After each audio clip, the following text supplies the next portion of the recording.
The great Stoic thinker Epictetus once remarked, "The key is to surround yourself with those who elevate you, those whose presence brings out the best in you." You've likely come across the saying, "You are the average of the 5 people you spend the most time with." Today, we'll delve deeper into that idea through the lens of Stoic philosophy. We'll explore the 7 types of individuals who may hinder your progress in practicing Stoicism and discuss how to handle these tricky relationships.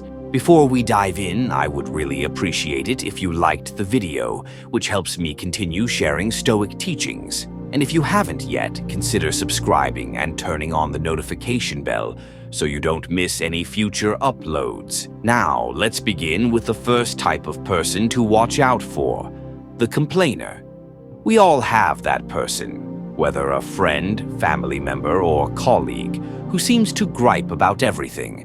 Be it the weather, their job, or even their meal at a popular restaurant, they never pass up a chance to express dissatisfaction. You might think, "Why should I care? I can just tune them out." But in reality, that's often easier said than done. Constant exposure to such negativity can take a toll on your mental well-being, much like a slow drip from a leaky faucet that gradually drains your emotional energy. Stoicism teaches us to focus on actionable solutions rather than wallowing in problems. Take, for example, working with someone who is always complaining. Every meeting with them turns into a draining session of grievances, leaving little room for productive dialogue. As a result, team morale declines, and you find yourself distracted from finding practical solutions.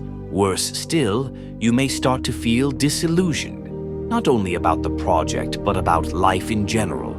So how can Stoicism help you handle a complainer? There are a few approaches. First, try to minimize your time around them if possible. If that's not an option, perhaps due to family or work obligations, then mentally distance yourself during their rants. Imagine their complaints as a passing storm, loud and unsettling, but ultimately temporary and incapable of disturbing the mountain of your inner peace.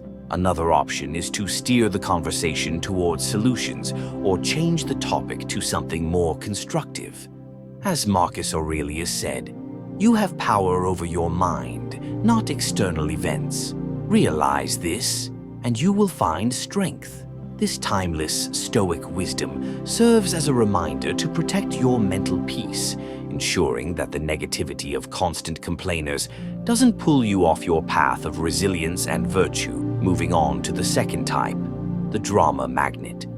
Imagine navigating through life as if you're sailing a ship in calm waters. Then you come across the whirlpool that is the drama magnet. This person seems to be constantly surrounded by crises, conflicts, or controversies, and like a whirlpool, they have an uncanny ability to pull you into their chaos. Initially, you might mistake their energy for passion or excitement, but before long, you'll realize that being around them is like trying to sail through a storm, exhausting and potentially harmful. Dealing with drama magnets can be tricky because their crises often feel like your own. Their chaos is infectious, and soon you might find yourself involved in disputes that had nothing to do with you. For instance, imagine a friend who frequently falls out with people in your social circle. Today, they've stopped speaking to Sarah. Tomorrow, it's Tom. You try to offer advice, but soon enough, you find yourself caught in the crossfire, at odds with Sarah or Tom as well. In such situations, reflective listening can be a useful strategy. Instead of giving advice or taking sides, mirror their words back to them. If they say, "I can't believe Sarah said that about me," you could respond, "So you feel betrayed by Sarah's words." This allows you to offer support without getting sucked into the drama. Another tactic is selective unavailability, creating time blocks where you are not accessible for other people's crises, especially recurring ones. Seneca once said, "True happiness is to enjoy the present without anxious dependence upon the future." Instead of worrying about the next crisis, focus on the present moment and steer clear of unnecessary drama. Next, we have the naysayer. Imagine you're painting a masterpiece, adding vibrant brushstrokes of color to your canvas. Suddenly, a naysayer walks in, takes a glance, and immediately starts critiquing. "Are you sure about that color? It doesn't look realistic." You know most artists never make it, right? Their words are like strokes of dull gray paint, slowly diminishing the vibrancy of your vision. This isn't the kind of constructive criticism that can be helpful. Instead, it's a constant cloud of doubt and negativity. Let's say you're excited about embarking on a new career path. You've done your research, taken a few courses, and spoken to experts in the field. But when you share your plans with the naysayer, they quickly point out all the reasons it won't work. Their doubts can seep into your mind, causing your once clear vision to wobble. One way to handle a naysayer is to flip the dynamic by asking them for advice. When people are asked to give advice, they're often less critical and more constructive. Alternatively, engage in positive confrontation. For example, if they say, "You'll never make it in that career," you can respond, "That's interesting. How do you think someone could succeed in it?" This not only redirects the conversation, but also encourages more helpful dialogue. Epictetus reminds us, "We have 2 ears and 1 mouth so that we can listen twice as much as we speak." But remember, listening doesn't mean absorbing negativity. It means discerning valuable insights from mere noise. Type of people number 4. The victim. Imagine life as a strategic game of chess where each player has the same pieces and the objective is to checkmate the opponent's king. You approach the game thoughtfully, making strategic sacrifices and taking calculated risks. However, the victim in your life constantly blames the board, the pieces, or even their opponent for every misstep they make. To them, they're always in checkmate, not due to their own decisions, but because of external forces acting against them. Their story is an endless saga of self-pity, casting themselves as the helpless protagonist. For instance, someone might say, "I can't advance in my career because my boss dislikes me," or "I can't get fit because of my genetics." While it's important to acknowledge that some individuals face genuine hardships and systemic issues, the victim we're discussing uses their circumstances as a perpetual excuse, refusing to take responsibility for their actions or inactions. You might find yourself drawn into their narrative, acting as the supportive friend who feels compelled to rescue them. For example, listening to a friend continuously blame their failed relationships on their ex-partners not only consumes your time, but may also inadvertently encourage you to adopt a similar victim mindset in your own life. How to handle a victim.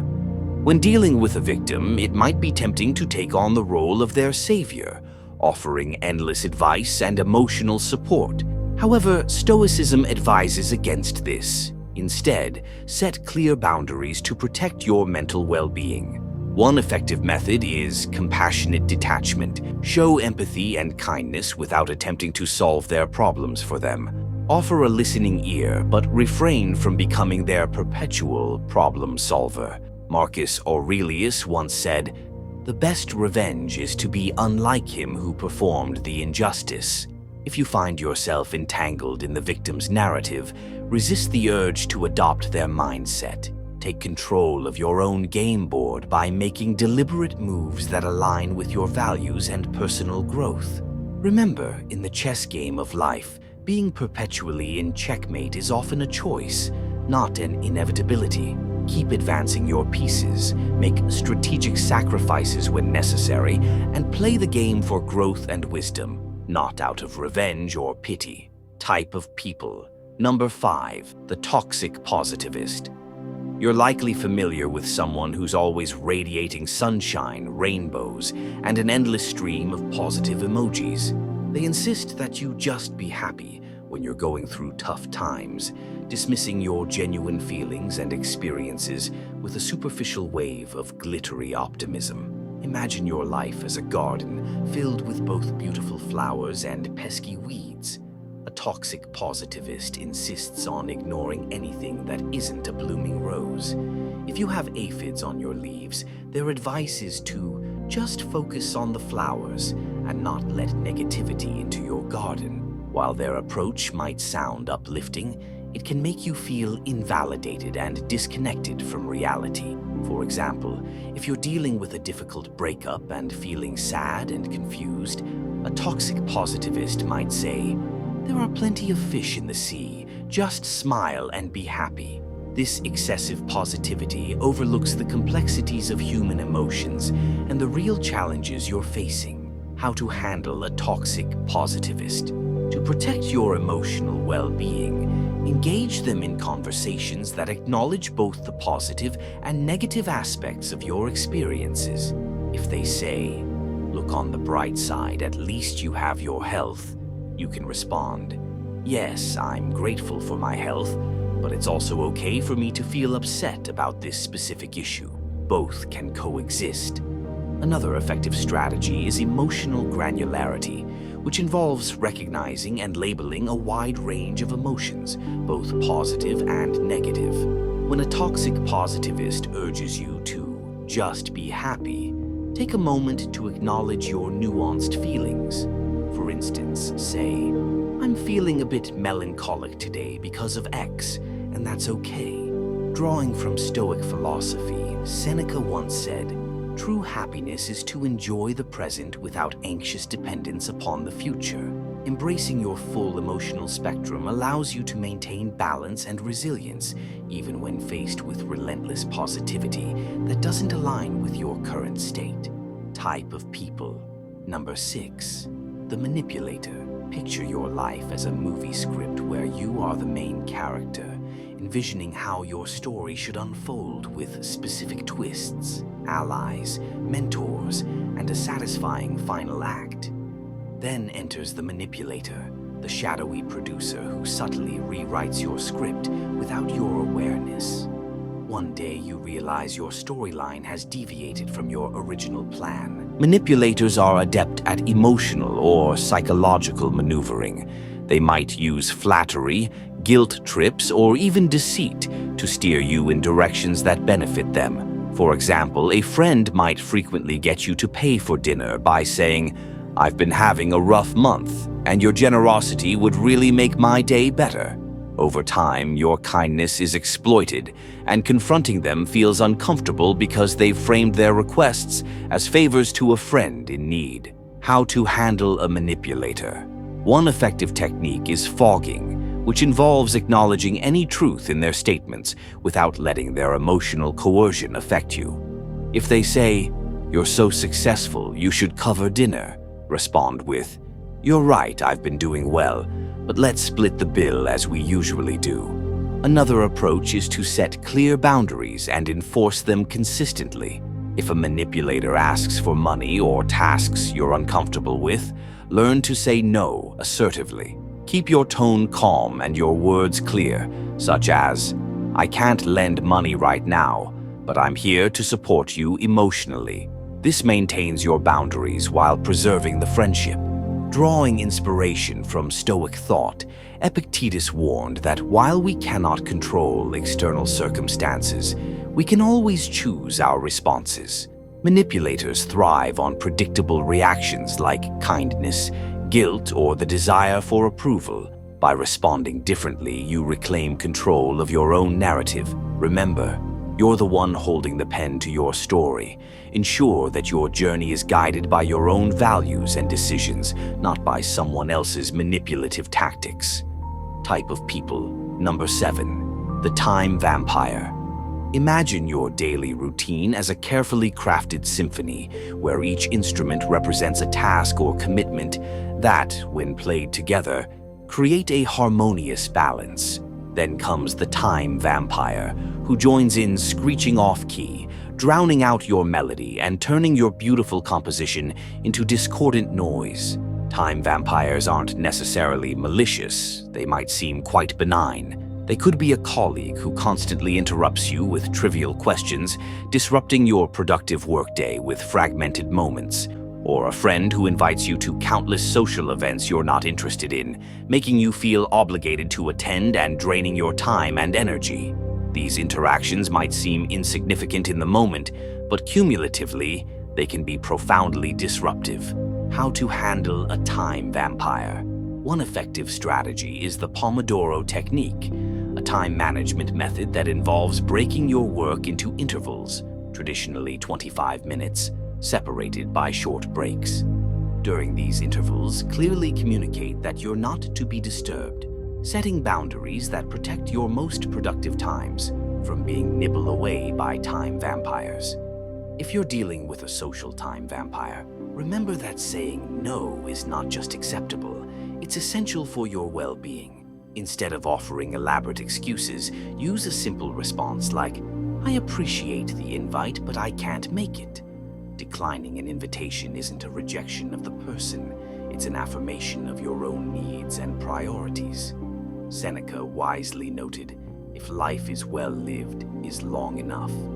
Stoicism teaches us that time is one of our most precious resources, deserving of wise allocation.